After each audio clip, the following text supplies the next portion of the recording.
الرحیم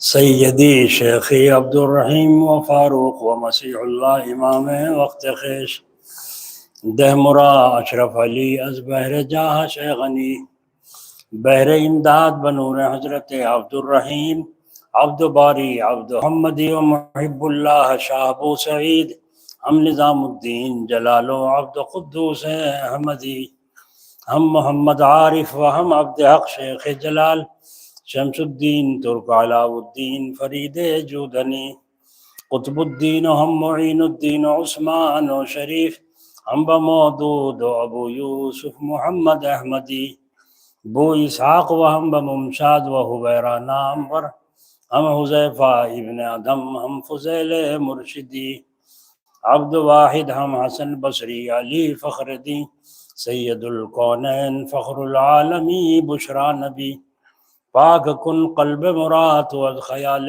غیر خیش بحر ذات خود شفایم دہز امراض دلی آمین سمام بلغ العلا بکمالہ کشف الدجا بجمالہ حسنت جمیع خصالہ صلو علیہ وآلہ درود شریف پڑھی اللہم صلی علی سیدنا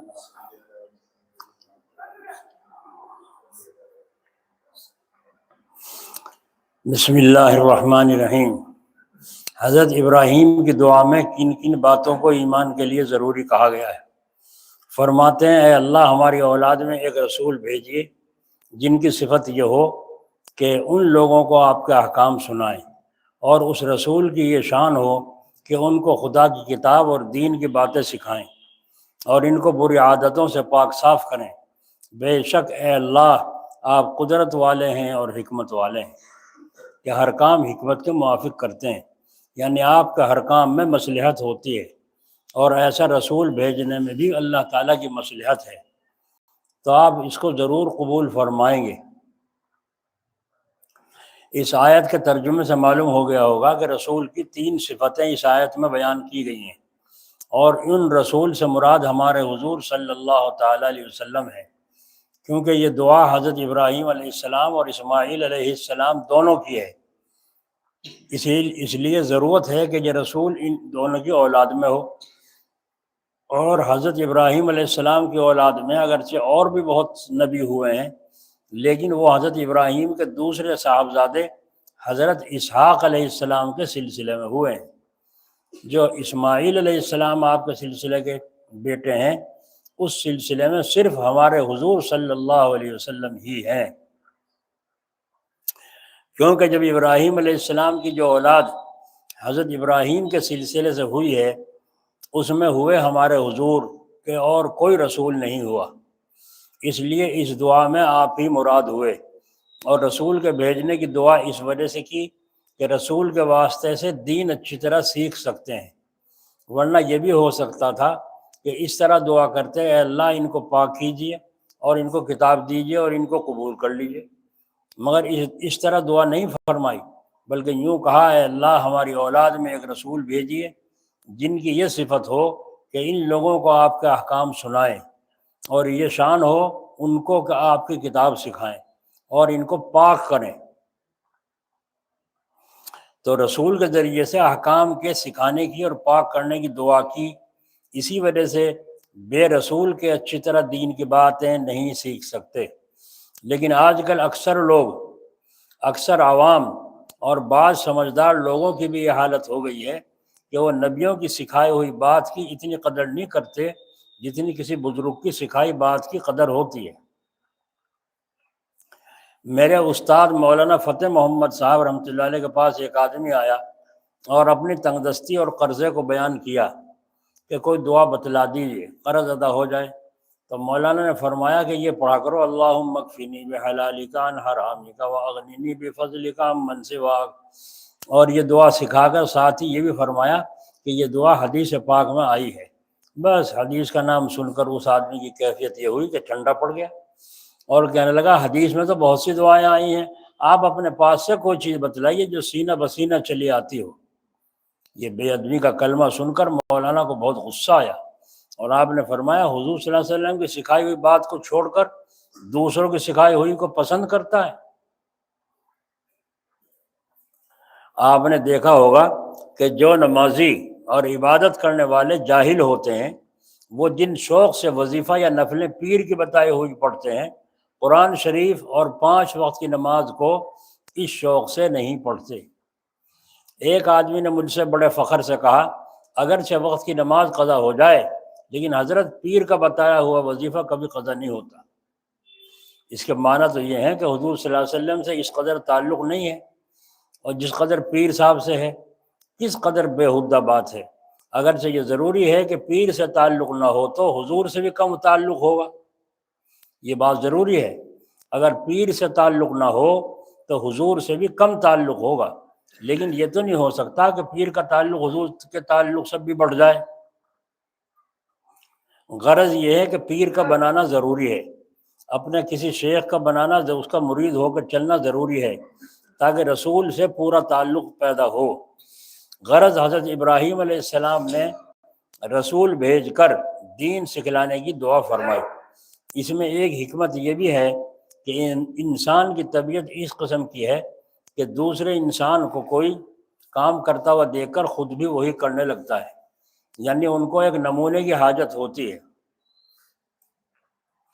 نمونہ دیکھ کر کام کرنا آسان ہوتا ہے، اور اسی وجہ سے انسان کو کتابیں دیکھ کر عمل کرنے سے اس قدر نفع نہیں ہوتا جس قدر بزرگوں کی صحبت سے ہوتا ہے۔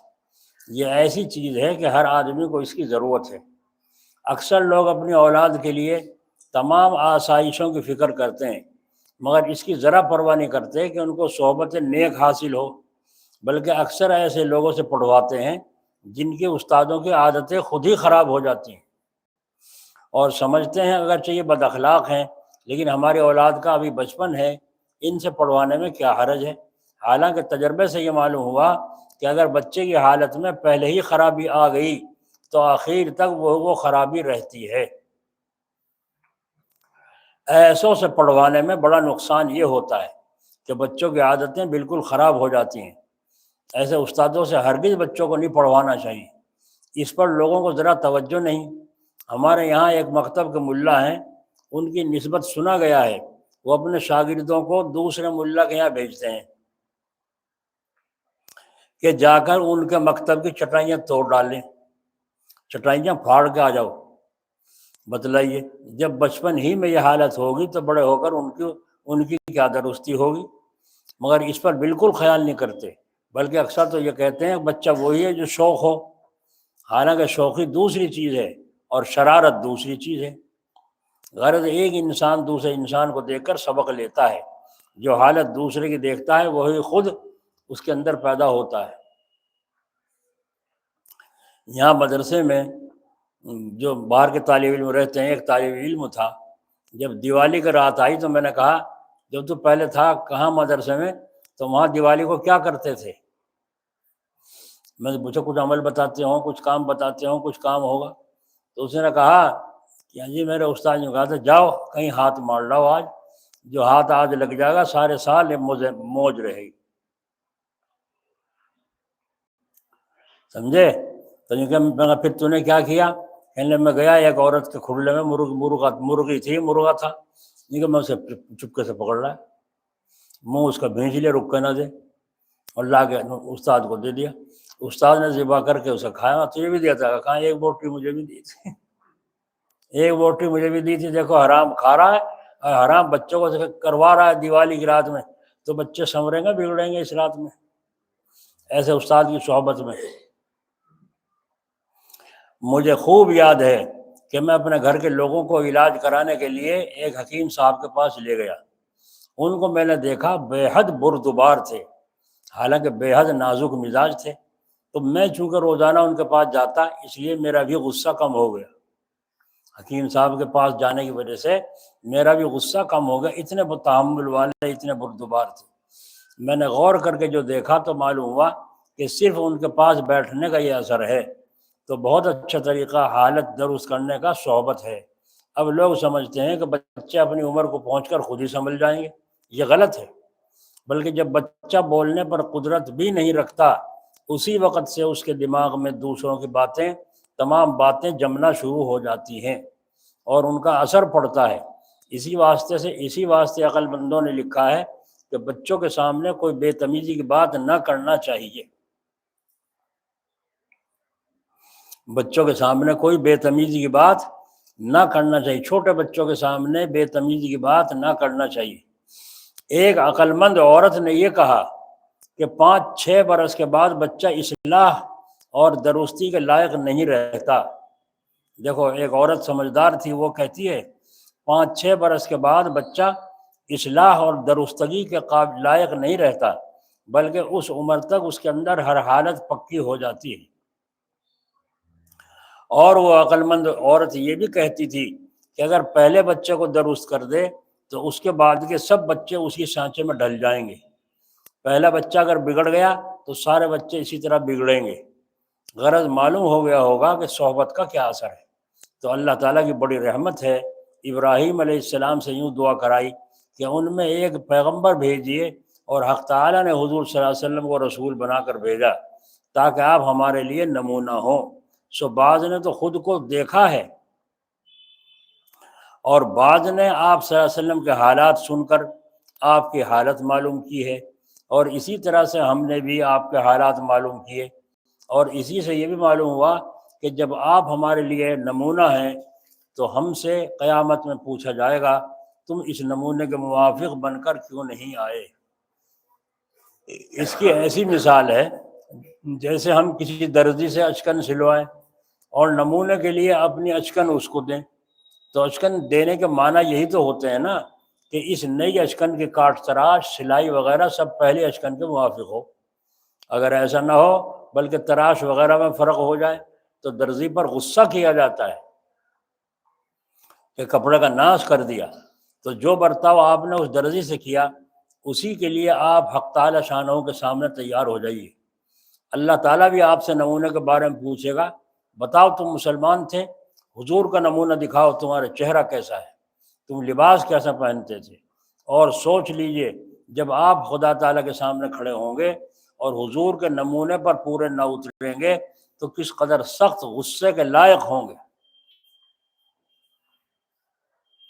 اسی کو حق تعالیٰ نے فرمایا لقد کان لکم فی رسول اللہ اسوۃ حسنہ، البتہ ہے تمہارے لیے رسول اللہ کے اندر عمدہ نمونہ کہ بالکل اس نمونے جیسے بن جاؤ۔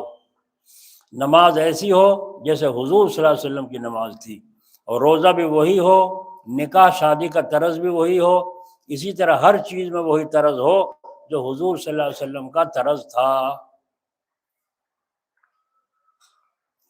اب قیامت میں اللہ کے سامنے کھڑے ہیں، ہمیں تو یہ لڑکا لڑکی دی تھی، شادیاں کی تھی یا کھانسی کی تھی، کس طرح کی تھی، بڑی ٹھاٹ سے کی تھی۔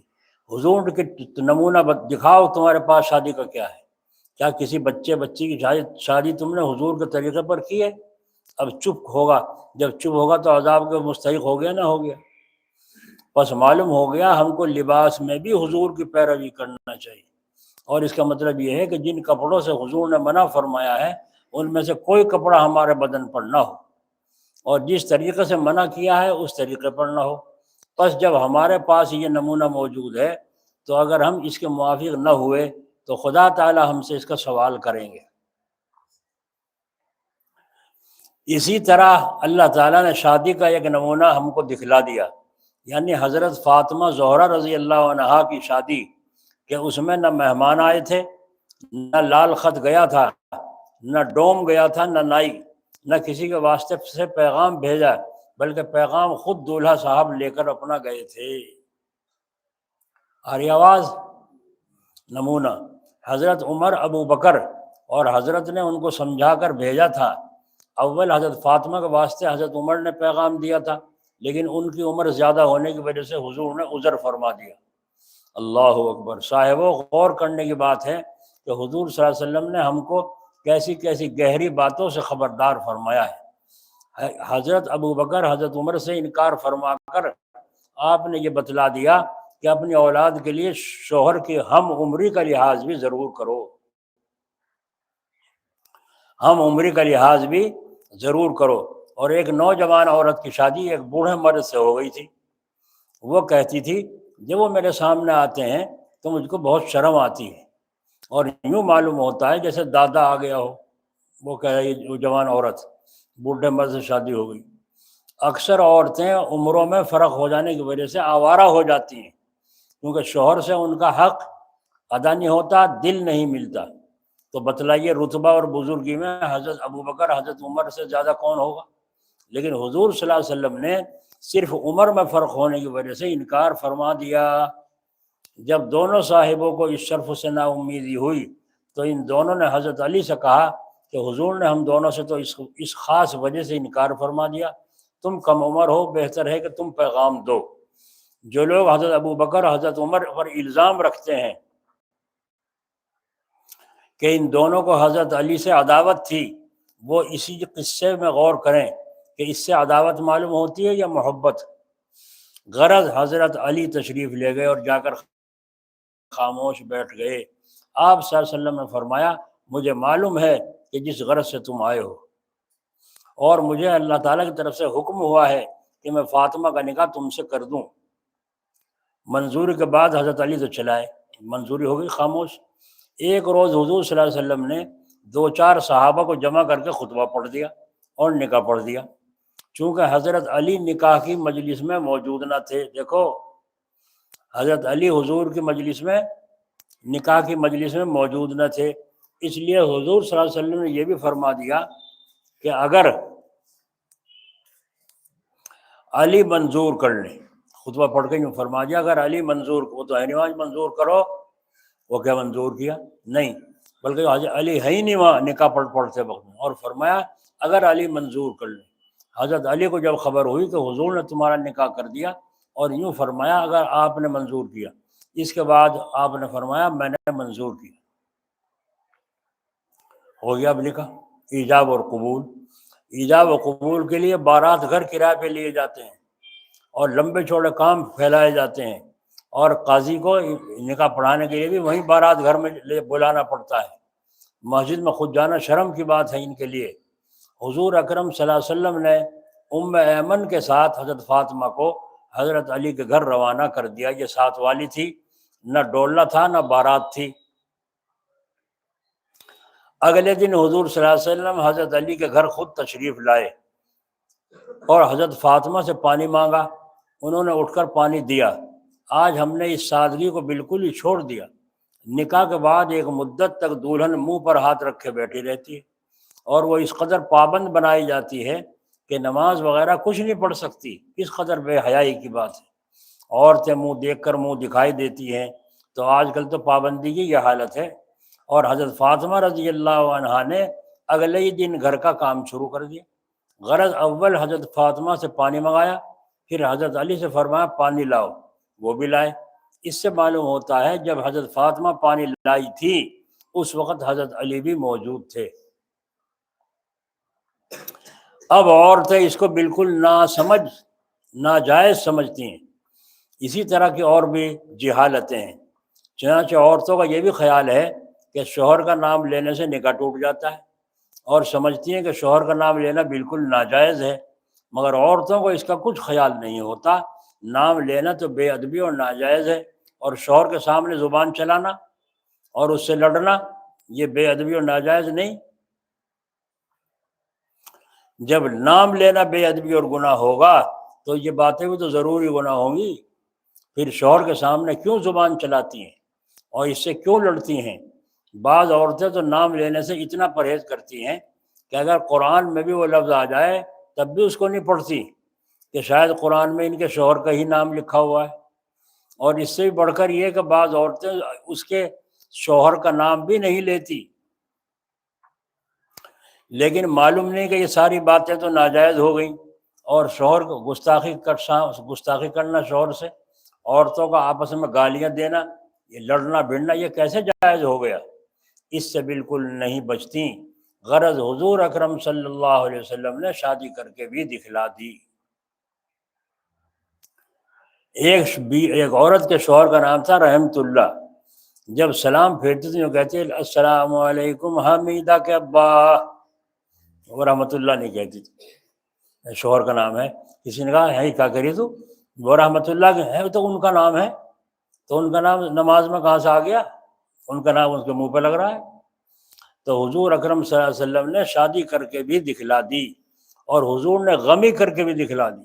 آپ کے صاحبزادے ابراہیم کا انتقال ہوا تو آپ نے کوئی بات بے صبری کی نہیں کی، اور نہ کسی کو اس کی اجازت دی کہ محلے بھر کے لوگ اکٹھے ہوں، سارے میں فون کر دو، دنیا بھر کے لوگ اکٹھے ہو کر کے خاندان کے آئیں اور آ کے وہاں پھر دے گئے پکے۔ یہ کوئی طریقہ اسلامی نہیں ہے۔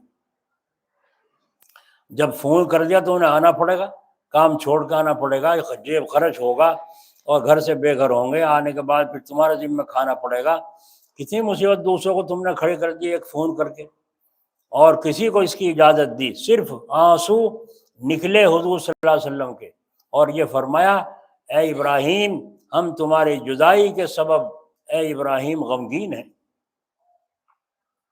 تم ہم سے جدا ہو گئے، تمہاری جدائی کی وجہ سے ہم غمگین ہیں۔ البتہ لوگ آ کر تسلی دیتے تھے، بس ہم کو بھی یہی چاہیے کہ آپس میں تسلی دیں اور مردے کو ثواب بخشیں۔ یہ دونوں باتیں سنت ہیں، یہ دونوں باتیں سنت ہیں، اور باقی سب بیہودہ باتیں ہیں، جیسے بہت دور جگہ سے مہمانوں کا آنا اور 10ویں 40ویں میں شریک ہونا، پھر عدت کے ختم کے بعد اس عورت کو عدت سے نکالنے کے لیے جمع ہونا، جیسے وہ کسی کوٹڑی میں بند تھی کہ یہ سب مل کر آ کر تالا توڑ کے اسے نکالیں گے کوٹڑی میں سے عدت کی۔ یہ حالت تو دیکھو ان کی۔ ارے دن پورے ہو گئے، جیسے نماز کا وقت، ظہر کا وقت ختم ہوگا، عصر کا وقت شروع ہو جائے گا، عصر کی نماز پڑھو جو ظہر کا ختم ہوا۔ ایسے جب عدت کے دن پورے ہو گئے، عدت پوری ہو گئی، اپنا شکرانہ کی 2-4 نفلیں پڑھ کے اپنا اللہ کا شکر ادا کرو۔ کہ جھنجھٹ کیوں ہے؟ لوگوں کا اکٹھا ہونا کیوں ہے؟ کیوں پوچھتی ہیں عورتیں عدت کب کو کھلے گی؟ تجھے کیا مطلب ہے کھلے گی جب کھلے گی؟ کوئی جواب نہیں دیتا، بلکہ کہیں دبا دبا کے بات وہ کہتے ہیں فلاں تاریخ میں شاید پوری ہوگی، پھر پوچھتے ہیں اور پھر ایک لین لگ جاتی ہے، عدت فلاں کی عدت کھلی میں، تو کیا کرنے گیا تھا وہاں؟ اس کی عدت کھلی تو کیا کہہ گیا تھا؟ تالا کھولنے گیا تھا، کھلے نہیں تھا ان پہ، کیا مصیبت تھی؟ کوئی جواب نہیں، بے وقوفوں کے باپ لوگ۔ ہمیں نوتے ہیں بہت سے، وہاں ولیمے میں آنا، شادی میں آنا، کہاں آنا؟ دلی۔ بولا کون جائے گا دلی؟ کتنے کی گاڑی کروں، کتنے روپے خرچ کروں، گھر سے بے گھر ہوں، اور پھر وہاں دلی جا کے اس کی دعوت میں شریک ہوں، گھر سے ہی روپے خرچ کریں ایک لقمہ کھانے کی وجہ سے۔ کتنی بری بات ہے لوگوں کو پریشان کرنا اور دعوت کے لیے کارڈ تقسیم کرنا۔ جہالت پھیلی ہوئی ہے آج مسلمانوں میں، اور مسلمان خود بے چین ہے ان خصلتوں کی وجہ سے، لیکن ماننے کو تیار نہیں ہے۔ مقابلہ کرو ان چیزوں کا اور روکو ان چیزوں کو۔ میں نے کہا بھائی میرے بس کا نہیں، دعا کروں گا، بس دل سے شریک ہوں، نہیں جانا پڑے گا۔ میں نے کہا نہ، زبردستی نہیں کیا کرتے، آنا پڑے گا۔ اتنی دور کا سفر، معمولی سے 2 لقمہ کھانے بھی نہیں، اور اتنے رقم خرچ ہوگی، گھر سے بے گھر ہوں گا، پریشان، طبیعت میری ٹھیک نہیں ہے۔ پھر یوں کہتا ہے یہ گاڑی کا کرایہ لو اور آنا پڑے گا۔ کھتولی کے ایک صاحب PhD کی کرایہ دے گئی، کہ لو یہ کرایہ لو اور آنا پڑے گا لازمی، کھائیو نہ کھائیو، آگے قدم رکھ دیجیے اور بچہ لائیے، بچوں کے سر پہ ہاتھ رکھ کے۔ میں نے کہا چلو بھائی، کرایہ آ گیا، اب ہم بھی چلے گئے، جا کے جو کچھ تھا مقدر 1-2 لقمہ کھا لیا، اور ان بچوں کو کے 500 روپے دے کے ہم چلائے۔ ان کا وہ تھا ولیمہ بچے کا۔ تو آپ اندازہ لگائیے، جیسے کسی بند کوٹڑی میں بند تھی اور سب مل کر اس کا تالا توڑ کے نکالیں گے۔ جی حالت تو دیکھو، عدت میں سے نکالنا آئی ہے۔ ضلع بلند شہر کے ایک رئیس آدمی کا انتقال ہو گیا، ان کے صاحبزادے نے 40ویں کی رسم کو توڑنا چاہا، تو تم بھی ہمت کرو توڑنے کی، ان رسموں کو توڑو، سادگی پر آؤ، حضور کے طریقوں کو زندہ کرو، پھر چین کے سانس لو۔ آج چین کے سانس نہیں ہے، اتنا جہیز دیتے ہیں، تانبے پیتل ڈھیر لگا دیے دنیا بھر کے۔ ہم نے دیکھا ہے رات کو چپکے سے کپڑے میں چھپا کر وہ برتن جا کے بیچتے ہوئے، بیچ کر کے تقاضے پورے کر رہے ہیں۔ اللہ تعالیٰ اسی طریقے سے ان کے گھر میں وبال بھیجتا ہے، اور چند دن میں پھر اتنا لمبا چوڑا شادی ہوئی، اور پھر مقروض اور چھپتے پھر رہے ہیں، گھر سے بے گھر ہوئے پھر رہے ہیں۔ کہاں گئی وہ ساری دولت؟ کہاں گئی وہ ملائی گئے کئی لاکھ روپے؟ کہاں گئے؟ معلوم ہوا کہ وبال پڑا تھا، لے گیا چوس کے وبال۔ تو 40ویں کی رسم کو توڑنا چاہا۔ پہلے تو 40ویں کی رسم بہت بڑی ہوا کرتی تھی، تو رسم توڑنے کا عمدہ طریقہ تو یہ تھا کہ کچھ بھی نہ کرتے۔ ایک طریقہ تو یہ تھا کہ کچھ نہیں، 40 وغیرہ کچھ نہیں ہو رہا، بات ختم۔ ایک طریقہ تو یہ توڑنے کا اچھا طریقہ تو یہ تھا، لیکن انہوں نے یہ طریقہ اختیار نہیں کیا، بلکہ یہ کیا کہ موافق رسم کے تمام برادری کی دعوت کر ڈالی، اور بہت سے عمدہ کھانے بہت گھی ڈلوا کر پکوان۔ بڑے لوگوں پر یہ بھی ایک آفت ہے کہ جب تک وہ گھی کی نہر نہ بہا دیں اس وقت تک ان کا کرنا کچھ سمجھا ہی نہیں جاتا۔ خدا کا شکر ہے جتنا آپ حضرات بیٹھے، میں آپ سے پوچھتا ہوں، جب دعوت میں جاتے ہو اور مرغا پکڑا ہو یا بکرا پکڑا ہو یا ویسے سادہ گوشت پکڑا ہو، اور تم اس میں ڈال کر ڈونگا رکھ دیں تو دیکھو سارے میں گھی تر رہا ہے، سارے میں گھی، اور گھی بھی اصلی تھوڑا ہی ہوتا ہے، وہ ریفائنڈ اور پتہ نہیں کیا کہیں کا بلا کا وہ بھرا ہوا ہوتا ہے۔ اب آپ چمچ لے کے نیچے کو کھود رہے ہیں، اس میں اندر سے کہیں سے نکل جائے مسالہ تھوڑا سا، اور تھوڑا سا مسالہ لے کر جو گھی ہوا اسے یوں نچوڑ کے اس میں پلیٹ میں رکھتے ہیں، اور اس سے لگا کے جو مسالہ ہاتھ آ گیا وہ کہا لے بھائی اوڑھ لیا مسالہ، نیچے سے لائیے، نیچے سے ہوتا نہیں ہوتا۔ تو وہ اتنا گھی جو ڈالا گیا دکھاوے کے واسطے، کہاں گیا وہ؟ پلیٹوں میں لگ گیا تو نالی میں گیا، اور جو بچ گیا تو وہ کہاں گیا؟ سوچو کتنا مال برباد ہو رہا ہے اللہ کے حکم کو توڑ کر، اور ہمیں چین نصیب نہیں۔ ہاں ایک جگہ میرے آج تک یاد ہے، درکاؤ گاؤں ہے، وہاں مولانا ایک حبیب شاہ ہیں، ان کے یہاں دعوت تھی، مرغا ذبح کیا انہوں نے، دیسی مرغا ذبح کر کے بنوایا، میں نے تو بڑے پیٹ بھر کے جی خوش کر کے کھایا۔ میں نے کہا مولانا ایسے دعوت پھر کھلائیے۔ آئے تھے بیچارے ابھی یہاں رہ کے گئے ایک رات، تو دعوت دے رہے تھے، ذرا گرم دن سے ہو جائیں پھر بلاؤں گا۔ تو میں نے کہا آپ نے مرغا پکانے کا ہم جیسوں کا حق ادا کر دیا، گھی مناسب، پانی شوربہ مناسب، اور اس میں مسالے مرچ مناسب، ہم نے دل کھول کر خوش دلی کے ساتھ کھایا۔ ایسا سادہ سالن بنا تھا، بولو سب کھاویں گے؟ نہیں کھاویں گے۔ اور اس میں چٹنی کی طرح نکال کے نیچے سے چٹنی کی طرح لگا کے اس مسالے سے کھا کے باقی بوٹیاں وہیں چھوڑ کے بھاگ جاتے ہیں، جی ماگی کھا لی نہ چھوڑ دی۔ تو انہوں نے کیا کیا؟ بہت عمدہ کھانے بہت گھی ڈلوا کر پکوائے، جب تک وہ گھی کی نہر نہ بہا دیں اس وقت تک ان کا کرنا سمجھا ہی نہیں جاتا۔ خدا کا شکر ہے کہ غریب اس آفت سے بچے ہوئے ہیں۔ ان کے یہاں بیٹھے حافظ صاحب، ان کے گھر گیا تھا وہاں بوپرے جی، تو وہاں ان کے یہاں دعوت کھائی جی، تو چاہ رہا تھا نہ کھایا جا رہا تھا، منہ میں زخم تھا، دانت بھی نہیں چڑھا رکھے، دانت نکال رکھے تھے۔ تو وہاں کے کھانا کھانے بیٹھے تو شکرانہ، تو میں نے چاولوں پہ دال ڈال کے چمچ سے کھائی، اور دانت تو تھے نہیں جو چبائے جائے، بس یوں سے ملا کے نکل رہا تھا، خوب اچھے سے پیٹ بھر کے کھایا۔ پھر میں نے کہا لاؤ ذرا میٹھا بھی کھا لوں، تو وہ چاولوں پہ شکر ڈال کے وہ گھی رکھا تھا کتنا سارا، اس میں 2 چمچ ڈال کے کھایا۔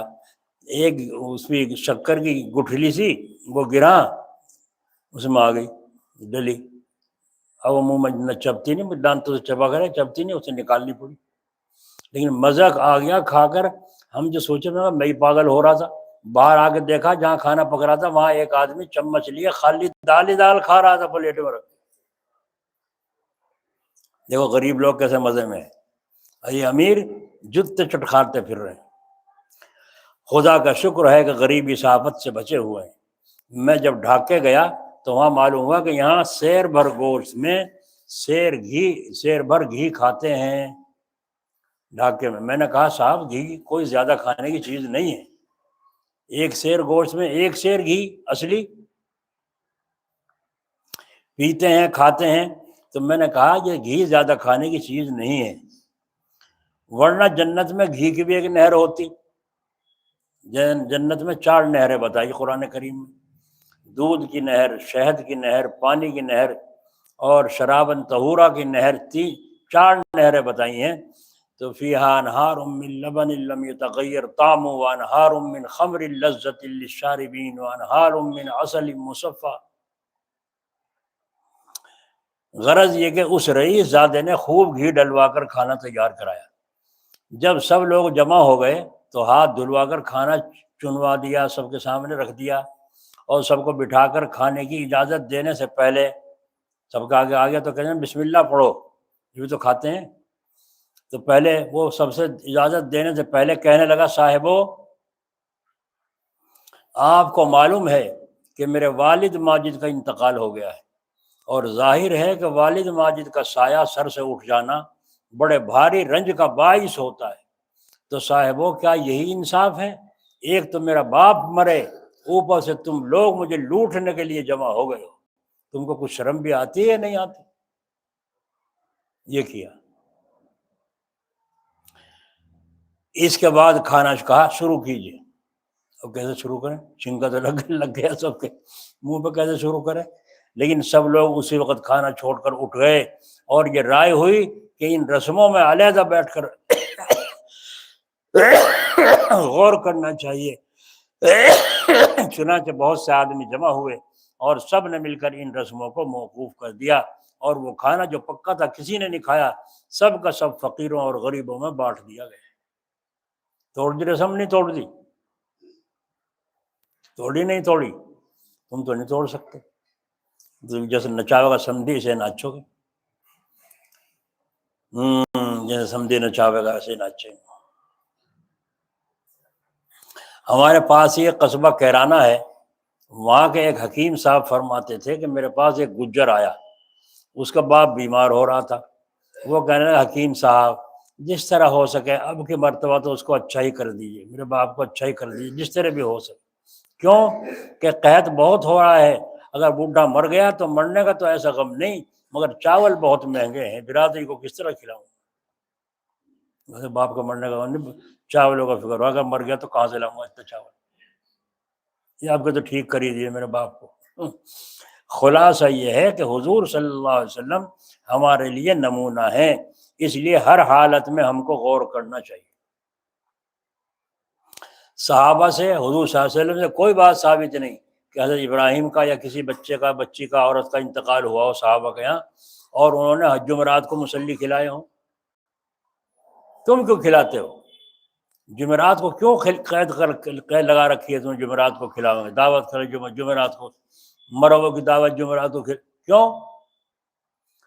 کیونکہ بریلویوں نے جو کہہ رکھا ہے جمعرات کو روحیں آتی ہیں گھر میں، اگر کچھ نہیں ملتا تو کوستی بھی جاتی ہیں۔ بتاؤ، قرآن سے ثابت نہیں، حدیث سے ثابت نہیں، صحابہ نے اس پر عمل نہیں کیا، تم کہاں سے کرنے لگے؟ یہ پیٹو لوگوں کی ایجادات ہیں جنہوں نے یہ طریقے ایجاد کر رکھے جمعرات کو۔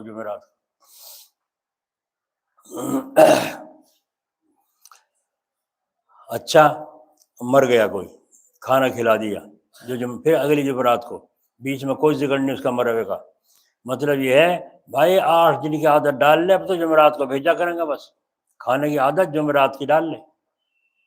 ہاں، ہمارے سے امید نہ کریے، ہم تو کھاوے چاہے 6 دفعے، مگر تجھے بھیجیں گے 8 دن میں جمعرات کو۔ پھر اگلی جمعرات آئی، پھر 8 دن میں، پھر اگلی جمعرات آئی، پھر 8 دن میں، پھر آ گیا شب رات کا موقع، تو پھر عرفہ منا کے کہنا پرانے مردوں بھرتی کر دو۔ اب پرانے مردوں بھرتی کر کے پھر کوئی جمعرات کو پوچھے نہ کوئی جمعہ کو پوچھے، بس وہاں بھرتی ہو گیا، اب جو ملے گا کھا لیا، جو سب بھیجیں گے مغفرت کی دعا کریں گے، ورنہ ہمارے سے کوئی امید نہ رکھیو۔ یہ طریقہ آج ہو رہا نہیں ہو رہا ہمارا؟ پیر کو بھی تو کھلا سکتے ہو، جمعے کو بھی تو کھلا سکتے ہو، اتوار کو بھی تو کھلا سکتے ہو، جمعرات کی قید کی جاہل نے تمہیں بتایا کہ ثواب ہے؟ کس نے بتایا تمہیں یہ کہ ثواب ہے جمعرات کو کھلانا؟ اور جمعرات کو جب نہیں دعوت ہوتی، بچے کیا کہتے ہیں طالب علم، یہ آج تو دعوت نہیں آئی، کہیں جمعرات ہے، آج دعوت ہوئی نہیں، کہیں کیوں نہیں ہوئی؟ آج کوئی مرا نہیں دکھے۔ تو یہ دعوت والے بیٹھے رہتے ہیں انتظار، جمعرات کو دعوت ہوگی، اگر کوئی دن مقرر نہ کرے تو کسی کو کیوں انتظار ہوگا؟ ہے نا؟ سمجھ میں آ رہی ہے نہیں آ رہی ہے؟ جتنی ماں بہنیں ہماری بیٹھی ہیں پلے گرا باندھ لیں، جمعرات کو کوئی دعوت نہ کرے کسی مرے ہوئے جیتے ہوئے کی کسی قسم۔ کیا اتوار اللہ کا دن نہیں ہے؟ بار اللہ کا دن نہیں ہے؟ بدھ، جمعرات، جمعہ سب اللہ کے دن ہیں۔ جس وقت بھی کوئی نیک عمل کرے گا اللہ کے یہاں اسی کو قبول کیا جائے۔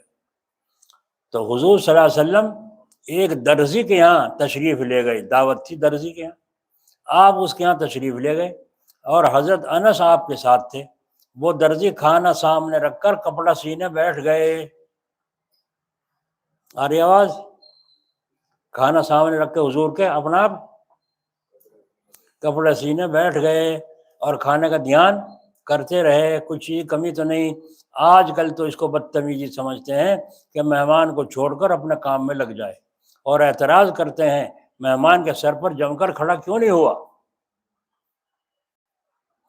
اور سر پر جم کر کھڑے ہونے کو ہم بدتمیزی سمجھتے ہیں۔ کوئی آدمی سامنے جگ لے کے گلاس لے کے بیٹھ جائے اور کھانا تمہارے آگے رکھ دے، اور گلاس سے جگ لے تیار بیٹھا، اور جب بھی لقمہ لگا نیچے کو دیکھے جب منہ اوپر کو دیکھے تو تم وہ لقمہ گن رہا تم کھاؤ جاؤ، اور وہ یوں کرا میں پانی لیے بیٹھا، پانی نہیں پیتا کیا؟ جگہ لیے بیٹھا کیوں بیٹھا؟ یہاں رکھ دے جا کہ جب ضرورت ہوگی پی لے گا۔ کیوں لیے بیٹھا چھاتی پہ، کیوں کھڑا ہے؟ بلکہ کسی کھاتے کے پاس کو کھڑا ہونا جو ہے بے غیرتی کی بات ہے، شرم آئے گی اس کو کھانا دیکھ کر کہ تم لقمہ گننے کو کھڑے ہوا۔ کھانا رکھ کر الگ ہو جانا چاہیے، آتے جاتے نگاہ ڈالتے رہو، کسی چیز کی ضرورت تو نہیں، یہ کہ کھانا رکھ کے گھر میں اندر جا کے گھس کے بیٹھ جاؤ، وہ کھانا ختم بھی ہو گیا، روٹی ختم ہو گئی، سالن وہ دیکھ ہی رہا ہے، ایسا نہیں، بلکہ کھانا سامنے رکھ کر چھاتی پہ نہ کھڑے ہو، نگاہ رکھو اور آتے جاتے دیکھتے رہو۔ اس طرح سڑکوں پر مسلط ہونا شرافت کے خلاف ہے۔ ایک دو آدمی سامنے بیٹھا ہو اور آپ کھانا کھا رہے ہو اکیلے، تو کتنی غیرت کی بات ہے۔ کوئی ہوگا بے شرم بے حیا جو کھاتا ہو اس طرح؟ ہم سے تو کھایا نہیں جاتا۔ جب میں کھانا کھاتا ہوں جو پاس ہوتے ہیں کہ آؤ بھائی کھانا کھاؤ، ہاتھ دھو لو، کھانا کھاؤ میرے ساتھ، جتنا بھی کھاؤ گے، جتنا بھی ہیں، سالن ہے، کھانا ہے، روٹی تھوڑی ہے، تھوڑی سی کھاؤ، نہیں ہم تو پیٹ بھر رہا ہمیں آپ کھا لیجیے۔ تو میں نے کہا پھر اتنے باہر بیٹھ جاؤ، میں کھانا کھا لوں جو تم نہیں کھاتے، تو باہر بیٹھ جاؤ۔ اب اسے برا لگے گا نہیں لگے گا، لیکن اچھا تو ہمیں لگے گا، ہم چین سے کھا تو لیں گے۔ کیوں بیٹھتے ہو کھاتے کی چھاتی پر؟ کیوں سلام کرتے ہو جا کے اس کی چھاتی پر؟ آدمی کھانا کھا رہا ہے، دکھ رہا کھانا کھایا، الگ رہنا چاہیے۔ اب کھانا کھاتے السلام علیکم، کبھی بھی دیکھ لو اس کے آتے ہی نگاہ کھانے میں ڈال لے گا، غور کر کے دیکھ لو، آتے آتے آدمی کو دیکھ لینا، سلام تو کر رہا ہے لیکن نگاہ اس کے کھانے میں کیا مال پی رہا ہے۔ اگر کچھ دکھا چٹپٹا سا ہے کچھ معاملہ سودا وغیرہ، آ جاؤ بھائی کھانا کھا لو، ارے بھائی ابھی کھا کے آیا تھا، تو لا ضد کر رہا تو لا کھائی لو، بیٹھ گیا اور کھینچ دی پلیٹ ایک دو، تو کھانا کھا کے آیا تھا، خدا خیر کرے، جو کھا کے نہ آتا تو پتہ نہیں کیا حال کرتا۔ اور اگر دیکھا نہیں چٹنی بٹنی دال دپال کچھ ایسی چیز ہے تو بس خدا کی قسم میرا تو پیٹ بھر رہا، خدا کی قسم میرا تو پیٹ بھر رہا، لیکن آتے دیکھ تو لیا اس نے، تو کھاتے کے پاس جانا نیت خراب ہونے کی نشانی ہے کہ نہیں؟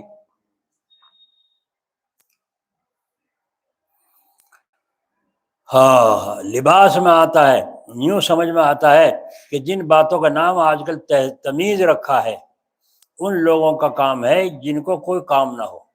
اگر ان لوگوں کا دماغ ذرا سا بھی صحیح ہو تو معلوم ہو جائے کہ آج کل کی یہ تعظیم جیسے صاحب خانہ کا مہمان کے سر پر کھڑا رہنا کس قدر بےہودہ ہے۔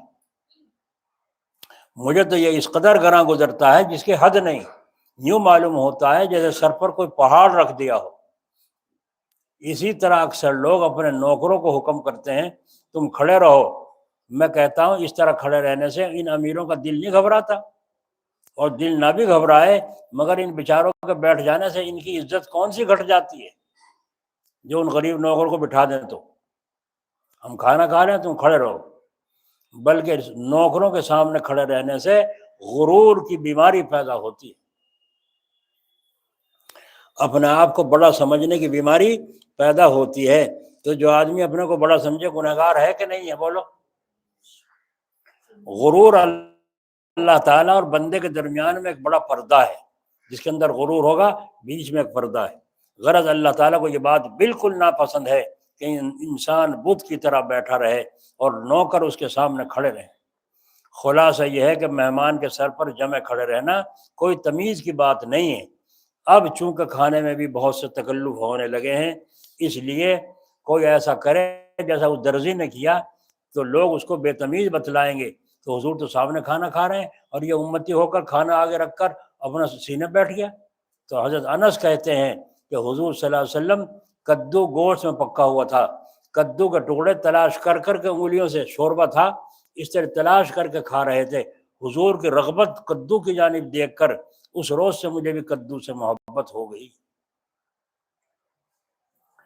حضور صلی اللہ علیہ وسلم نے فرمایا کدو گوشت سے ملا کر کھایا کرو، گوشت کی گرمی اور کدو کی ٹھنڈک نہ دونوں مل کر معتدل ہو جاتی ہیں اور بدن کو اور دل کو خاص طریقے سے طاقت دیتی ہے۔ تو کدو اس لیے حضور صلی اللہ علیہ وسلم کے قتلے شوربے میں تلاش کر کے انگلی سے اور اٹھا اٹھا کر کھا رہے تھے۔ حضرت انس کہتے ہیں اس دن سے مجھے بھی کدو سے محبت ہو گئی۔ آپ نے دیکھا محبت ایسی چیز ہے کہ محبوب جو چیز پسند کرے اس چیز سے بھی محبت ہو جاتی ہے۔ ہم کو یہ بات اس وجہ سے عجیب معلوم ہوتی ہے کہ ہم کو محبت نہیں۔ اور ڈاکٹر اگر کہے کدو کھانے کو تو کھا لیں گے ورنہ نہیں۔ اور لوگوں کا عجیب حال ہے، جب مہنگا ہوتا ہے تو کہتے ہیں کیا آج لوکی پکڑا ہے، آ جاؤ کھانا کھا لو، لوکی پکائے لوکی۔ اور جب سستا اللہ تعالیٰ کر دیتے ہیں تو یہ کہتے ہیں آ جاؤ گھیا پکڑا ہے کھا لو، گھیا پکڑا ہے۔ اور جب وہ اور سستا ہو کر دیتے ہیں اللہ تعالیٰ 5 روپے کا 3 کلو 5 کلو، تو پھر کیا کہتے ہیں ارے کون کھاوے کدو کو، کدو کو کون کھاوے۔ دیکھا، اور یہاں اب تو اور زیادہ کھانا چاہیے، اللہ نے آسان کر دیا، سستا کر دیا۔ دل کی طاقت کے لیے بہترین دوا ہے کدو گوشت میں شوربے دار پکا ہوا۔ شوربہ مرچیں کم تھی، کم ہونی چاہیے جو آدمی پی سکے شوربے کو۔ جی عرب میں تو آج بھی نہیں کھایا جاتا، مرچیں کھائی جاتی، یہاں تو بغیر مرچوں کو کھاتے ہیں۔ یہاں بڑھانے میں جماعت آئی بھی تھی کہ عرب کی، تو وہ دعوت ہوتی تو یہ شرط ہوتی تھی اس میں مرچ بالکل نہ ہو۔ تو وہ کسی کے یہاں دعوت تھی، اس نے وہ چمچ جو اپنے سالن میں چلا رہی تھی وہ کھڑا رکھا تھا ایک طرف، اٹھا کے اس میں بھی وہی چلا دی، اتنا سا اثر پہنچ گیا۔ کھانا کھانے کے بعد اس جماعت کے 2 گھنٹے کے تقریباً 1 گھنٹے کے بعد بدن میں جھونج پیدا ہو گئی، انجیکشن لگوانے پڑے۔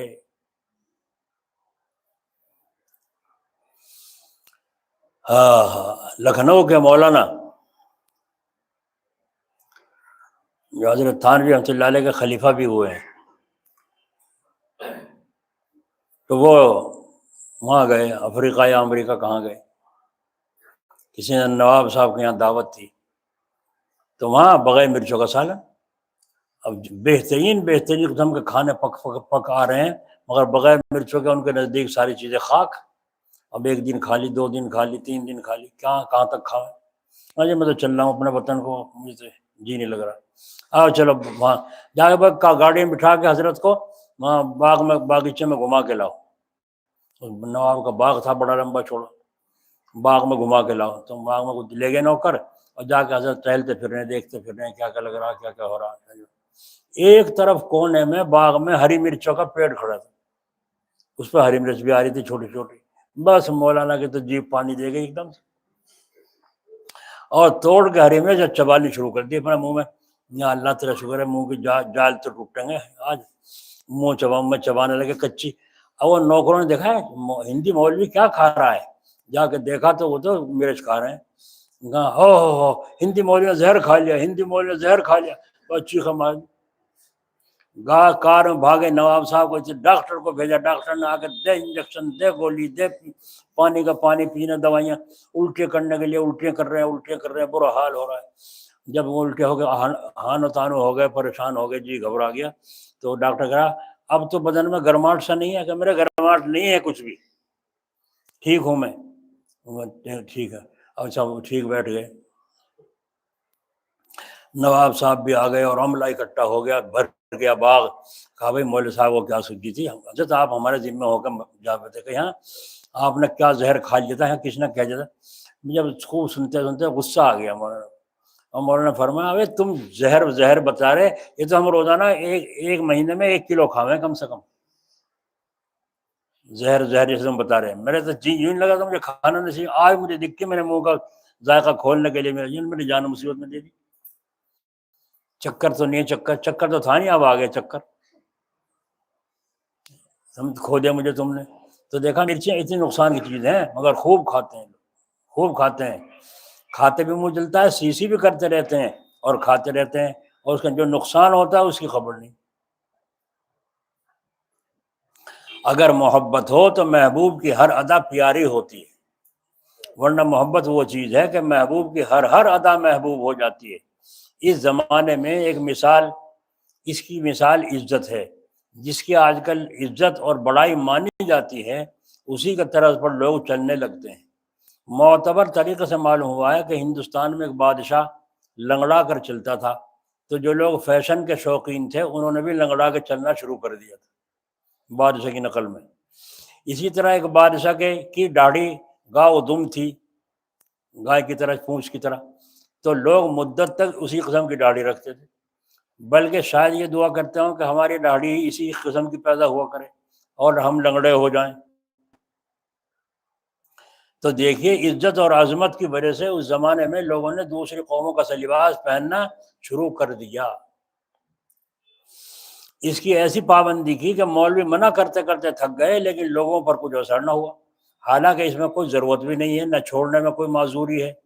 بعض گناہ تو ایسے ہوتے ہیں کہ ظاہر میں کسی قدر ان میں معذوری بیان کی جا سکتی ہے، جیسے رشوت کا دینا، تنگ دستی میں لینا، کہ واقع میں تو اس میں بھی کوئی معذوری نہیں، لیکن ظاہر میں کچھ وہمی ضرورت نکل سکتی ہے، لیکن وضع میں، لباس میں تو کوئی مجبوری وہمی بھی نہیں ہے، مگر پھر بھی لباس کا چھوڑنا دشوار ہو رہا ہے۔ اور سب چھوٹے چھوٹے بچوں کی مائیں بہنیں جتنی بیٹھی ہیں، عورتیں بال انگریزی کٹواتی ہیں، کانوں کے اوپر سے چھوٹے چھوٹے، بیچ میں بڑے بڑے۔ یہ تمہارے نبی کا طریقہ ہے یا اسلام کا طریقہ ہے؟ کپڑے پہنائیں گے چھوٹے چھوٹے بچوں کو، بازار سے خرید کے لائیں گے، گھر میں سی کر چھوٹے کپڑے، کرتا پاجامہ پہنانا بڑا مشکل کام ہے، مہنگے مہنگے لائیں گی اور لا کر کے انہیں گندے سندے قسم کے، اور ان کو پھینک دیں گی، اور پھر کتنی رقم اس میں خرچ کرتی ہیں۔ یہ اسلام کو چھوڑنے کی نحوست ہے۔ جن قوموں کی یہ وضع ہے ان کی عظمت اور عزت دلوں میں تمہارے ہے، تم کافروں کو پسند کرتی ہو، تم سکھوں کو پسند کرتی ہو، عیسائیوں کو پسند کرتی ہو، عظمت نے ان کی وضع کو بھی محبوب کر دیا۔ تو جب دنیا والوں کی عظمت نے یہ رنگ دکھلایا تو حضور صلی اللہ علیہ وسلم کی عظمت کیوں یہ رنگ نہ دکھلاتی؟ صاحب اس کا کوئی ٹھیک جواب دیجئے جس سے اطمینان ہو، ورنہ اپنی حالت درست کیجئے۔ آپ کے پاس اس کا کیا جواب ہے کہ حضور کی محبت اور عظمت سے تو ذرا بھی آپ کا رنگ نہ بدلے، اور ایک بے دین کی ایسی عظمت ہو کہ اس کے طرز پر ہونے کے لیے حلال حرام کی بھی تمیز نہ رہے۔ میں کہتا ہوں اگر اس پر عذاب بھی نہ ہو، بلکہ صرف اللہ تعالیٰ اپنے سامنے کھڑا کر کے یہ پوچھ لے کہ حضور کی عظمت تمہارے دلوں میں زیادہ تھی یا دنیا کے بادشاہوں کی، تو کیا جواب دو گے؟ اللہ کے سامنے پیش ہونا ہے، چولہ توقع مالک کے سامنے جواب نہیں چلے گا، جواب نہیں بن پائے گا۔ ادھر پل صراط کھڑی ہوگی، ادھر اس کے نیچے جہنم کو لگایا جائے گا، چاروں طرف فرشتے جکڑ بند میدان حشر کو گھیرے ہوئے ہوں گے، سورج سوا نیزے پر پڑ رہا ہوگا، ہر آدمی اپنے گناہوں میں ڈوب رہا ہوگا، اللہ کے سامنے پیشی ہوگی، ان ساری چیزوں کا جواب دینا پڑے گا۔ اگر کہیں ہم نے یہ وضع ان کی عظمت کی وجہ سے نہیں اختیار کی، تو میں کہوں گا کہ یہ بالکل غلط ہے، صرف ان کی عظمت ہی کی وجہ سے آپ نے یہ وضع بنائی ہے کافروں کی طرف۔ اور انگریزی کپڑے پہنا کے، جی کافروں والے، انگریزوں والے کپڑے پہنا کے، بال چھٹوا کے اور سرما مسی لگا کے، صبح صبح کیا کہہ رہی ہے، دادی کو دکھا رہی ہے، دادی کیا کہہ رہی ہے، خدا کی قسم بالکل انگریز کا بچہ ہے، خدا کی قسم بالکل انگریز کا بچہ نہیں، حلال کا بھی نہیں رہا، یہ تو حرام کا بتا رہی۔ لباس کی وجہ سے انگریز کا بچہ فخر کی بات ہے، انگریز کا بچہ فخر کی بات ہے۔ تو میں کہوں گا یہ لباس میں بھی حضور کے طرز پر چلنا چاہیے۔ باقی سب کاموں میں بھی حدیث میں آیا ہے، حضور نے فرمایا میری امت میں 73 فرقے ہوں گے، سب دوزخ میں جائیں گے، مگر ایک اور فرقہ وہ ہے جو میرے اور میرے صحابہ کے طرز پر ہوگا، وہ جنت میں جائے گا۔ اب سوچ لو بھائی کون سے فرقے میں ہو، 73 فرقے ہوں گے، سب دوزخ میں جائیں گے، ایک فرقہ ان میں وہ ہوگا جو میرے اور میرے صحابہ کے طرز پر ہوگا۔ تو حضور کے طرز پر ہونے کا یہ معنی نہیں ہے کہ بالکل ایسا ہی لباس ہو جیسے جو حضور صلی اللہ علیہ وسلم کا تھا، بلکہ جس لباس کی حضور نے اجازت دی ہو وہ بھی حضور ہی کا طرز ہے۔ مثلاً حضور صلی اللہ علیہ وسلم نے پاجامہ نہیں پہنا کبھی، لیکن پاجامے کو پسند فرمایا ہے، اس میں زیادہ پردہ ہے تو اس لیے پاجامہ ہم پہنتے ہیں، حضور نے اجازت دی ہے۔ تو اجازت ہو حضور کا وہی طرز ہے جو اس طرز پر ہو، حضور ہی کے طرز پر ہے۔ پہلی حدیث سے معلوم ہوا کہ حضور نے درزی کی دعوت قبول کی اور اس کے گھر پر تشریف لے گئے۔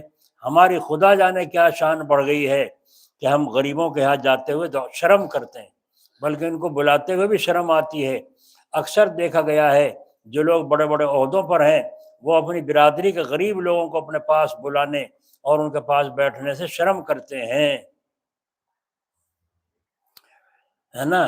یہ حضور کے پاس غریب زیادہ آیا کرتے تھے تو کافر بڑے بڑے مشورہ کر کے کہنے لگے حضور سے کہو کرے کم سے کم کچھ دیر کے لیے تو ان سے ہٹیں گے ان کے پاس سے۔ کہا ہم آپ کے پاس آنا چاہتے ہیں، آپ کی باتیں سننا چاہتے ہیں، مگر وہاں ایرا غیرہ نتو خیرج آپ کے پاس بیٹھتے ہیں نا غریب لوگ، ان کی وجہ سے ہمیں شرم آتی ہے۔ ہم کوئی مجلس ایسی کیجیے جس میں ان میں سے کوئی شریک نہ ہو تو ہم آ جائیں گے۔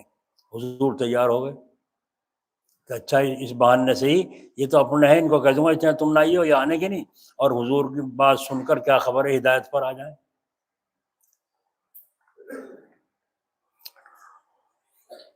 تو حضور صلی اللہ علیہ وسلم ان کافروں کو جمع کر کے بات کر ہی رہے تھے، اتنے میں ایک نابینا صحابی آ گئے، السلام علیکم یا رسول اللہ۔ دیکھا ناراضگی کے ساتھ، اسے دیکھو پکڑ کے یہاں لیا ہے، یہ پھر بھی تو آ سکتا تھا، پھر بھی تو بات کر سکتا تھا، میں ان کے سامنے بیٹھا ہوں، یہ پھر اچک کے بھاگیں گے یہاں سے، پھر بھی تو آ سکتا تھا، یہ اندھا آدمی یہاں کے گھس گیا بیچ میں۔ بہت ناگوار گزرا حضور کو ان کا وہاں آنا، بس وہی اترنی شروع ہو گئی۔ عبس وتولی ان جاءہ الاعمی، یہ بھویں کیوں چڑھائی، تیوری میں بل کیوں آئے، اس واسطے کہ ایک اندھا تمہارے پاس آ گیا، ان جاءہ الاعمی۔ اب حضور صلی اللہ علیہ وسلم سوچے اللہ ناراض ہو گئے، غریبوں کو ہٹا رہا ہوں، امیروں کو بلا رہا ہوں، تو اللہ ناراض، حالانکہ لالچ حضور کو تھا تو صرف یہ تھا کہ حق پر آ جائیں، یہ تو تھا۔ تو آج بھی جتنے لوگ ہمارے پاس آتے ہیں سب سے پہلے غریب غربا آتے ہیں۔ صبح کو دیکھو مسجد میں 2 میں 100 سے اوپر آدمی ہوں گے مہمان ناشتے میں، یہ میں نے تو دیکھا کہ مسجد بھر رہی تھی، جگہ بھی نہیں تھی، اس قدر تھے لوگ، لیکن اکثر ان میں سب کے سب غریب ہی تھے۔ امیروں کو تو توفیق نہیں ہوتی اس جگہ بیٹھنے کی بھی، اور سب کے ساتھ ناشتہ کرنے کی بھی توفیق نہیں ہوتی، شرم آتی ہے انہیں، ہم اللہ نام کا کھائیں۔ اچھا تم شیطان کے نام کا کھاؤ، جاؤ، اللہ نام کا ہم کھانے کو بتے رہے، تم شیطان کے نام کا کھاؤ جاؤ۔ جب غریبوں کی بھیڑ لگ جاتی ہے، جب امیر کہیں او کچھ دکھے، ہاں جو بن بناٹ ہے ان لوگوں کا زیادہ چپٹے جا کے کچھ ہے دکھے، اب سہج سہج سہج سہج کنارے لگنا شروع ہوں گا، آگے پیچھے، یہ حالت ہے۔ تو اسلام غریبوں سے پھیلا ہے اور غریبوں پر آ کر ہی ختم ہو جائے۔ اسلام غریبوں سے پھیلا ہے اور غریبوں پر آ کر ہی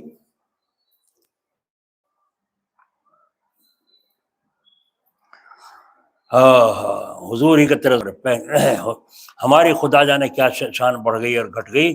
اکثر دیکھا گیا ہے جو لوگ بڑے بڑے عہدوں پر ہیں وہ اپنی برادری کے غریب لوگوں کو اپنے پاس بلانے، ان کے پاس بیٹھنے سے شرم کرتے ہیں۔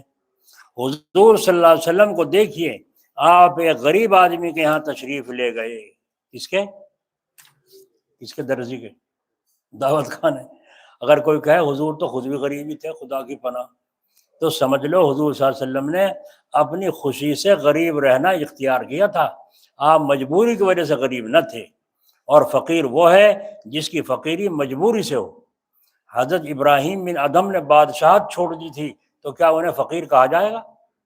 اسی طرح حضور صلی اللہ علیہ وسلم نے فقیری خود پسند کر کے لی تھی۔ حضرت جبرائیل علیہ السلام نے آپ سے فرمایا تھا اگر آپ پسند فرمائیں تو اللہ تعالیٰ آپ کے لیے احد پہاڑ کو سونا بنا دیں کہ جہاں آپ جائیں وہ پہاڑ سونے کا آپ کے ساتھ ساتھ چلا کرے۔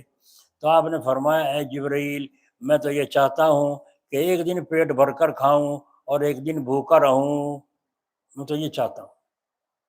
تو حضور نے غربت جان کے لی تھی، نہیں لی اللہ تعالیٰ سے؟ اور تو فرشتہ تو کہہ رہا تھا پہاڑ سونے کا تمہارے ساتھ چلا کرے گا۔ اور اگر غور کیجئے تو معلوم ہوگا کہ حضور کے غریبی اختیار کرنے میں بڑی حکمت تھی۔ اور بات یہ ہے کہ حضور جانتے تھے کہ میری امت مجھ سے محبت کرے گی، اگر میں دنیا لوں گا تو تمام امت دنیا حاصل کرنے کو سنت سمجھے گی، اور سنت سمجھنے کی وجہ سے اس کو دنیا حاصل کرے گی، اور دنیا کے فتنے فسادوں سے بچنے کی ان میں طاقت ہوگی نہیں، نتیجہ یہ ہوگا کہ امت ہلاک ہو جائے گی۔ اس کی مثال ایسی ہے جیسے ایک کامل آدمی جو سانپ پکڑنے کا منتر جانتا ہو، اسے اطمینان ہوتا ہے کہ اگر میں سانپ پکڑوں گا تو مجھے کوئی تکلیف نہیں پہنچا سکتا، لیکن اس خیال سے مجھے پکڑتے ہوئے دیکھ کر بچے بھی سانپ کے منہ میں انگلی نہ دے دیں، خود بھی سانپ نہیں پکڑتا۔ بس حضور صلی اللہ علیہ وسلم نے ہمارے لیے تکلیف برداشت کی کہ امت دنیا کے فتنوں میں نہ پڑے، تو حضور کی غریبی تو اختیاری تھی۔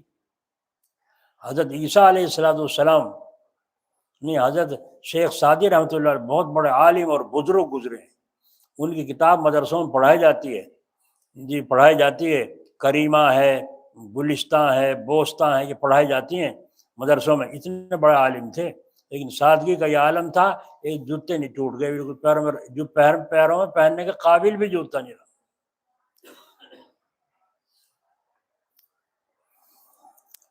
بس چلے جا رہے تھے اور سوچا دل میں، ہائے اللہ، پیروں میں جوتی بھی نصیب نہیں، پیروں میں جوتا بھی نصیب نہیں۔ کیسی غربت تھی، شاہی آدمی، خاندانی آدمی، لیکن اللہ والے ہیں تو اللہ تعالیٰ نے ان کو حلال کی توفیق دی تھی، حرام سے بچتے تھے۔ آج ہمارے پاس کئی کہ جوڑی جوتے چپل پڑے ہوئے ہیں، کسی غریب کو دینے کی مشکل ہے۔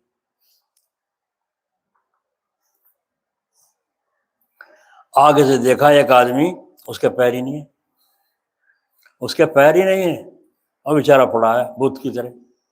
بس کہنے لگے، اے اللہ تیرا شکر ہے، بے شمار احسان، میرے پہ جوتے نہیں، جس کے تو پیر ہی نہیں ہے، جس نے جوتا پہنے، تو نے مجھے پیر تو عطا فرما رکھے ہیں، یہ تیرا بہت بڑا مجھ پر انعام ہے، اللہ تیرا شکر ہے۔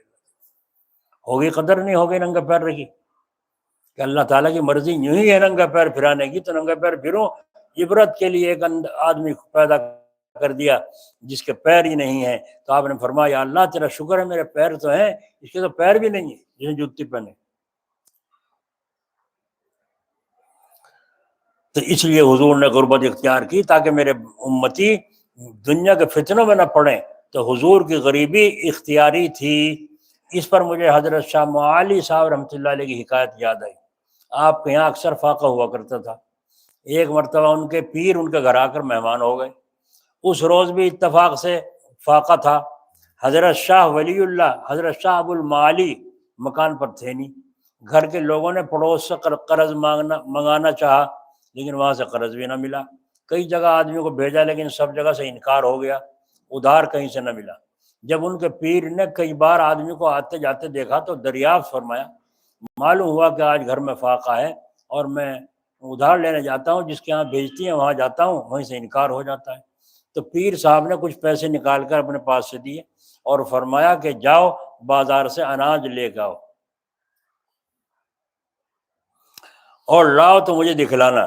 چنانچہ ایسا ہی کیا گیا۔ آپ نے ایک تعویذ لکھ کر اس اناج میں رکھ دیا اور فرمایا جاؤ دے دو گھر میں، اس میں سے نکال کر پکایا کرو۔ چنانچہ مدت تک دونوں ٹائم پکتا رہا اور ختم نہ ہوا۔ حضرت شاہ ابو المعالی صاحب سفر سے لوٹ کر تشریف لائے اور یہ حالت دیکھی، دونوں وقت کھانا مل رہا ہے، یہ کہاں سے آ رہا ہے؟ یہ حالت دیکھی تو ایک روز فرمایا مدت سے فاقہ نہیں ہوا، ان کو فاقے سے بڑی محبت تھی، مدت سے فاقہ نہیں ہو رہا ہے، اس کی کیا وجہ ہے گھر میں؟ صاحبزادی نے سارا قصہ بیان کر دیا کہ پیر صاحب آئے تھے، یوں قصہ ہوا، تعویذ لکھ کے دے گئے۔ اب اس وقت حضرت پر سخت تنگی کا غلبہ تھا، سخت تنگی کا غلبہ تھا۔ کیا؟ اگر تعویذ سے کام لیں تو طبیعت کے خلاف، فاقے سے محبت فاقہ ہوتا نہیں، اور نہ کام لیں تعویذ سے بلکہ اناج سے علیحدہ کر دیں تو پیر کے تعویذ کی بے ادبی ہوتی ہے۔ پھنس گئے نہیں پھنس گئے کہ بھائی؟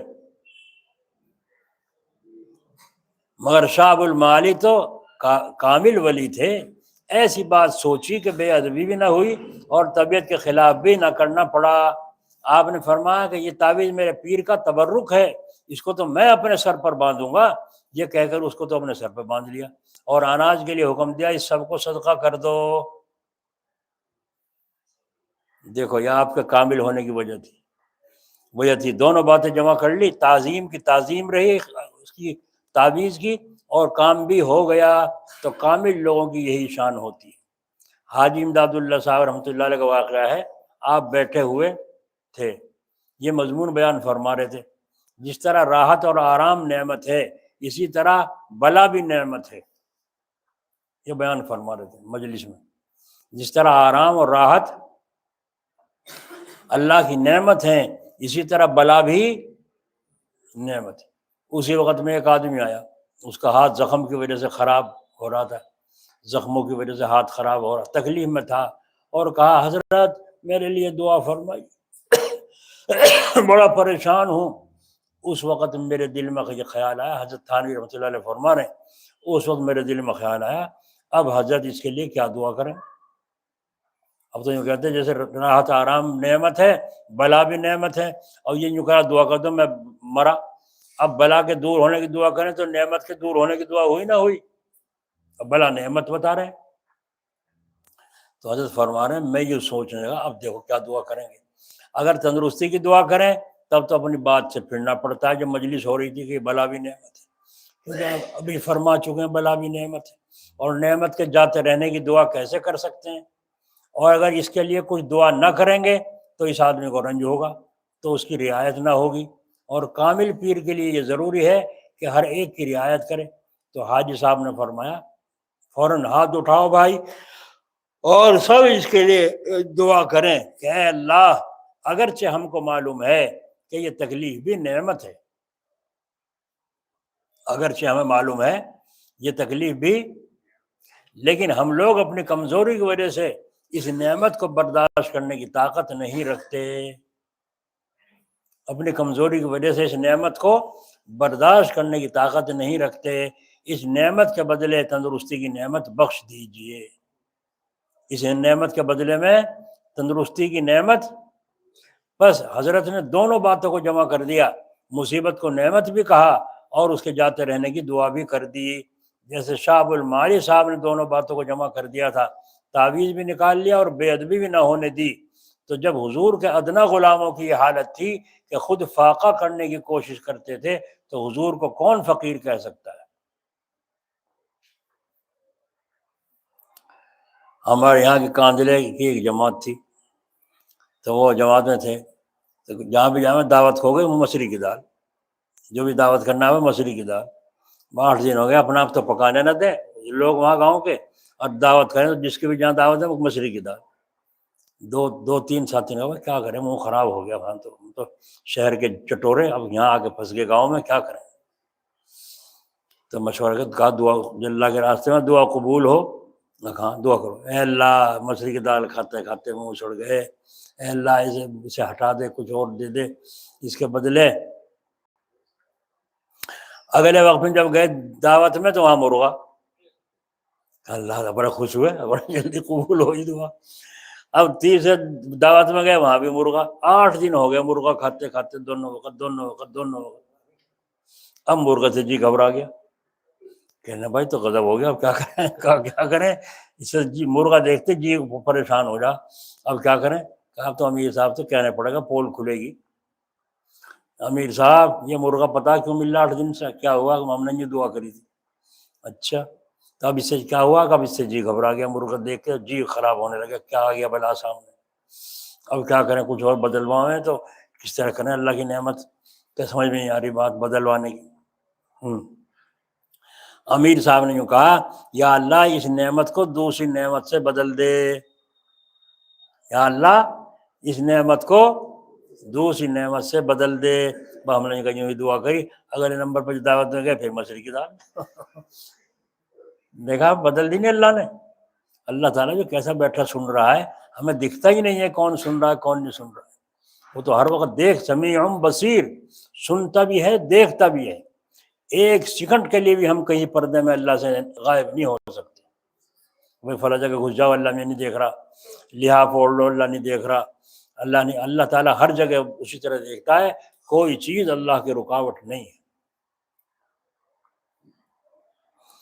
تو جہاں حضور کی یہ حالت تھی، کچھ اپنے پاس نہیں رکھتے تھے، اس کے ساتھ یہ بھی تھا کہ ایک مرتبہ حضور صلی اللہ علیہ وسلم نے 100 اونٹ بھی اپنی طرف سے ذبح فرمائے تھے۔ ایسے ہوں فقیر؟ حضور کو فقیر بتاتے اور بے وقوف ہو؟ حضور فقیر تھے۔ ایک مرتبہ حضور نے 100 اونٹ اپنی طرف ذبح، ایک مرتبہ مسجد میں سونے چاندی کا ڈھیر لگ گیا، حضور نے سب کا سب تقسیم فرما دی، سارا سونے چاندی کا ڈھیر سب کا سب بھروا کے سب تقسیم فرما دی۔ ایسے کو آپ فقیر کہیں گے؟ اور خود کچھ نہیں لیا اس میں سے، اور حضور ہی کا تو تھا وہ سب۔ تو اب یہ شبہ نہ رہا کہ حضور غریب تھے، اور غریب ہونے کی وجہ سے غریبوں کے یہاں تشریف لے جاتے تھے، بلکہ آپ بادشاہ تھے، کیونکہ لڑائی اور صلح سب کچھ آپ ہی کے حکم سے ہوا کرتا تھا۔ اور بادشاہ ہونے پر بھی حضور درزی کے گھر تشریف لے گئے۔ اب ہم کو غریبوں کے گھر جاتے ہوئے بلکہ ان کے سلام کا جواب دینے سے بھی شرم آتی ہے۔ کسی قصبے میں ایک نائی تھا، نائی حجام، ایک رئیس صاحب کو کہا السلام علیکم، تو رئیس صاحب نے اٹھ کر ایک چپت مارا اس کو اور کہا تو بھی اس قابل ہو گیا کہ ہم کو السلام علیکم کہے؟ حضرت سلامت کہا کر، حضرت سلامت کہا کر۔ جب نماز کا وقت ہوا تو اس نے نماز پڑھی، اور نماز ختم پر السلام علیکم ورحمۃ اللہ کے بجائے یوں پکار کے کہا زور سے حضرت سلامت ورحمۃ اللہ۔ لوگوں نے پوچھا بھائی یہ کیا حرکت ہے، یہ کیا حرکت ہے؟ کہنے لگا جی آج میں نے فلاں صاحب کو السلام علیکم کہہ دیا تھا، تو ایک چپت لگا، مجھے ڈر ہوا کہ نماز میں فرشتوں کو بھی سلام کیا جاتا ہے، اور ان میں حضرت اسرائیل علیہ السلام بھی ہیں، اگر کبھی وہ خفا ہو گئے میرے سلام سے تو میرا تو دم ہی نکال دیں دم ہی نکال دیں گے۔ اس لیے میں نے حضرت سلامت و رحمۃ اللہ کہا کہ جب ایک مالدار آدمی نے، رئیس آدمی میرے چپت مارا السلام علیکم کہنے کی وجہ سے، تو نماز میں تو فرشتوں کو بھی سلام کیا جاتا ہے، تو اگر فرشتے بگڑ گئے تو بھائی میرا تو دم نکال دیں۔ تو جب ہمارے رئیسوں کو غریبوں کا سلام لینے سے بھی شرم آتی ہے، تو کھانا پینا تو بڑی بات ہے غریبوں کے یہاں۔ ایک جگہ غریب کے یہاں کھانا کھانے کا ایک مالدار آدمی تھا، تو وہ بات میں چھینٹے بازی سی کر رہا تھا، کیا ہے یہ؟ وہ گڈی گرم روٹی ہے، لا یہاں کو رکھ دے، یعنی کھا بھی رہا اور نخرے بھی دکھا رہا۔ میں نے کہا یہ غرور ہے، ان کی حقارت نہ کرو، یہ غریب آدمی کتنی محبت سے لا کے کھلا رہا ہے، گرم اتر رہا ہے پراٹھا گھی کا اصلی، اور بھاگا دیکھ کتنی محبت سے لا، تو بھی لا سکے اس طرح جیسے یہ لا رہا ہے؟ کہنا واقعی قدر تو غریبوں میں ہے۔ لکھنؤ کا قصہ ہے، وہاں کے ایک عالم ایک سقے کے گھر تشریف لے جا رہے تھے، راستے میں ایک رئیس آدمی ملے، پوچھا مولانا کہاں جا رہے ہو؟ مولوی صاحب نے کہا اس سقے نے دعوت کی ہے۔ رئیس نے کہا لا حول ولا قوت الا باللہ، آپ نے لٹے ڈبو دی، سقے کے گھر دعوت کھانے جاتے ہو؟ مولوی صاحب نے کہا ہاں صاحب ٹھیک ہے، اور سقے سے کہا بھائی اگر تو ان کو لے چلے تو میں بھی چلوں، ورنہ میں بھی نہیں جاتا۔ اب وہ ان رئیس کے سر ہو گیا، اور ہاتھ پاؤں جوڑے، پیروں پکڑے اور انہیں بھی لے چلا۔ آخر وہ نواب صاحب بھی مجبور ہو گئے چلنے پر، جب انہیں اتنی خوش آمدید اتنی کری، پیر پکڑنے شروع کر دی۔ مولوی صاحب نے اس تدبیر سے یہ بات دکھلا دی کہ غریب کتنی خوش آمد کر کے دعوت کرتے ہیں اور ان کو کس قدر محبت ہوتی ہے۔ امیروں کو اس کی خبر نہیں، ورنہ اگر ان کو یہ بھی معلوم ہو جائے کہ غریبوں کو اللہ والوں سے اور عالموں سے کتنی محبت ہوتی ہے، تو ان کو دعوت قبول کرنے میں مجبور اور معذور سمجھیں۔ جیسے وہ رئیس یا تو اعتراض کر رہے تھے، لیکن تھوڑی سی خوش آمد کرنے سے دعوت قبول کرنے پر مجبور ہو گئی۔ تو محبت وہ چیز ہے کہ کہیں سے کہیں پہنچا دیتی ہے۔ تو اگر کسی بڑے آدمی کو غریب کے گھر پہنچا دے تو کیا تعجب ہے؟ اس کے عجیب و غریب اثر ہیں، اور افسوس ہے امیروں کو ان کی خبر نہیں، کیونکہ لوگوں کو ان سے محبت ہی نہیں۔ ان کی اگر تعظیم بھی کرتے ہیں تو ایسی جیسے بھیڑیے کی تعظیم کیا کرتے ہیں، یا اگر کھڑے ہوتے ہیں تو ایسے جیسے سانپ کے لیے کھڑے ہو جاتے ہیں۔ مگر یہ اپنے غرور کے نشے میں یوں سمجھتے ہیں کہ ہماری تعظیم کی گئی ہے،